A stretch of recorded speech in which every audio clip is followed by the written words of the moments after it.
Oleme tulnud Pirita jõe ürgorgu ja me tahame teha pilti jõest, voolavast veest ja kärestikust. Me tahame teha just sellist pilti, kus see vesi oleks nagu piimajõgedes. Selleks aga, et saada sellist piimajõe efekti, on meil vaja teadagi pikka säriaega. Kuna täna on selline suhteliselt päikeseline päev, tegelikult lauspäikeseline, siis selleks, et saada pikka säriaega, peame me seda tegema ainult läbi selle, et me keerame ava kinni. Keerangi ava siin 22 peale ja see 22 avaga on mul võimalus saavutada säriaega 1/13, mis tundub justkui päris pikk säriaeg. Aga proovime, mis tuleb siis 1/13 säriaega. Nagu näha, on meie pildil küll natukene sellist piimet efekti õige veidikene kiirema vooluga kohtades, aga ta ei ole tegelikult isegi mitte ligilähedaselt selline, nagu meie tahaksime saavutada. Põhimõtteliselt on ju võimalik ka tegelikult säriaega alati pikemaks keerata.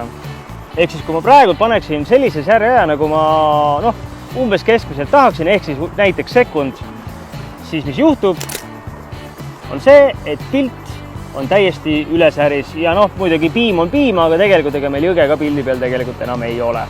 Selle probleemi vastu aitab meil üks filter ja selleks on ND ehk siis Neutral Density ehk siis lihtsalt tume filter. ND filter oma olemuselt on tegelikult lihtsalt tume filter.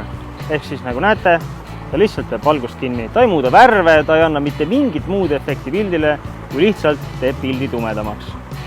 ND filtreid on mitmes tumedusastmes ja see meil siin käes konkreetselt on ND16. ND filter käib objektiivi ette lihtsalt keerates nagu kõik teisedki filtrid.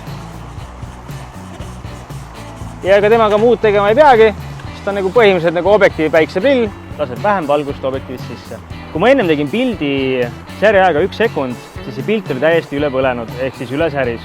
Nüüd ND filter on meil kaamera ees ja teeme pildi ja me teeme nüüd tegelikult lausa 2-sekundilise säriaega pildi.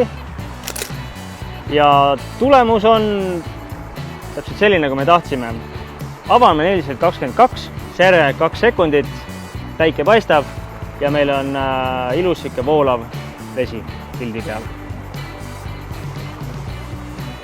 Nagu nägime, ei saagi päikeselise ilmaga pikka säriaega teha, ilma neutraalhall filtrita.